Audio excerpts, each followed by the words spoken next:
शिव महापुराण द्वितीय खंड अध्याय 4।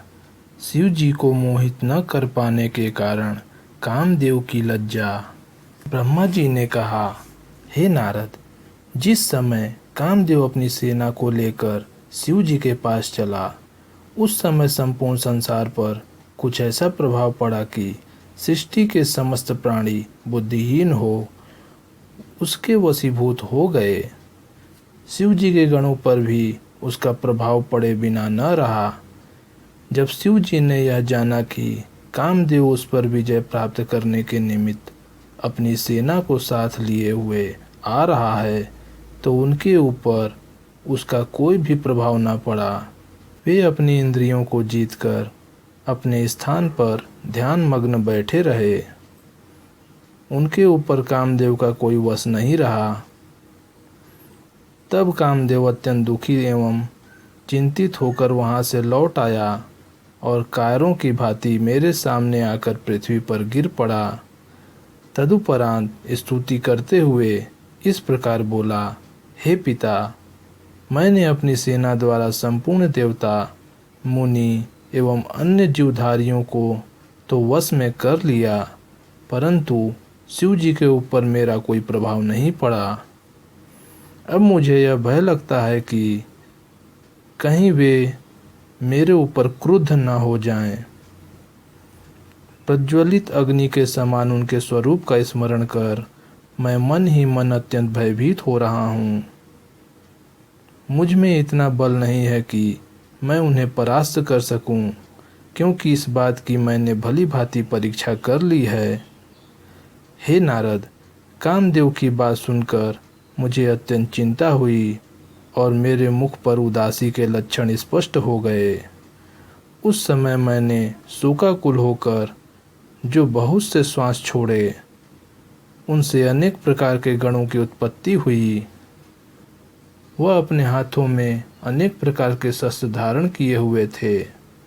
वे बड़े जोर जोर से चिल्लाते, नाचते गाते हुए मार मार की पुकार करते थे।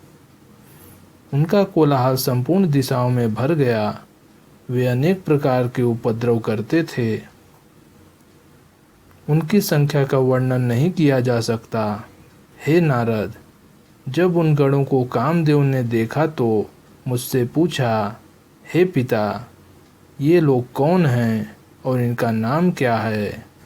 मैंने उत्तर दिया, यह सब लोग मार मार शब्द का उच्चारण कर रहे हैं, अतः इनका नाम मार होगा। हे अनंग, तुम इस सेना को अपने साथ लेकर एक बार शिव जी के पास फिर जाओ और ऐसा उपाय करो जिससे शिव जी किसी स्त्री के साथ विवाह करना स्वीकार कर लें। यह सुनकर कामदेव ने उत्तर दिया, हे पिता, पहले तो मेरा कुछ वश नहीं चला और अब भी कोई आशा नहीं है। फिर भी मैं एक बार पुनः आपकी आज्ञा से उनके पास जाता हूँ, परंतु आप यह निश्चय रखें कि यदि शिव जी का ध्यान भटक भी गया तो मैं जीवित कदापि नहीं बचूंगा। इतना कहकर कामदेव अपनी उस नई सेना को साथ लेकर वहां से चल दिया और उस स्थान पर जा पहुंचा जहां शिव जी ध्यान मग्न बैठे थे। सर्वप्रथम उसने पृथ्वी पर मस्तक रखकर शिव जी को प्रणाम किया। तदुपरांत उनकी प्रसन्नता के निमित्त अनेक प्रकार से उनकी स्तुति की। उसने प्रार्थना करते हुए कहा, हे प्रभु, मैं अपने पिता की आज्ञा अनुसार यह कार्य करने के लिए आया हूँ, अतः आप मेरे ऊपर कृपा बनाए रखें। इतना कहकर कामदेव ने अपने साथी वसंत को चारों ओर फैला दिया। उस समय संसार के किसी भी प्राणी का धैर्य स्थिर न रह सका, परंतु इतने पर भी शिव जी का ध्यान विचलित न हुआ। कामदेव का उस समय भी यह बड़ा सौभाग्य रहा कि शिव जी ने उसे निर्भिमान अनुमान कर भस्म नहीं किया। तत्पश्चात कामदेव लज्जित होकर पुनः मेरे पास लौट आया और बोला, हे पिता, शिव जी पर मेरा इस बार भी कोई वश नहीं चला।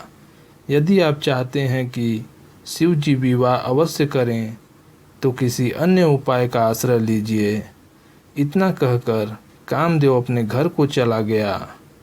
उस समय मुझे अत्यंत निराशा तथा चिंता हुई। जब कोई उपाय न सूझा तो मैंने विष्णु जी का ध्यान किया और बहुत प्रकार से उनकी स्तुति की। चौथा अध्याय समाप्त हुआ।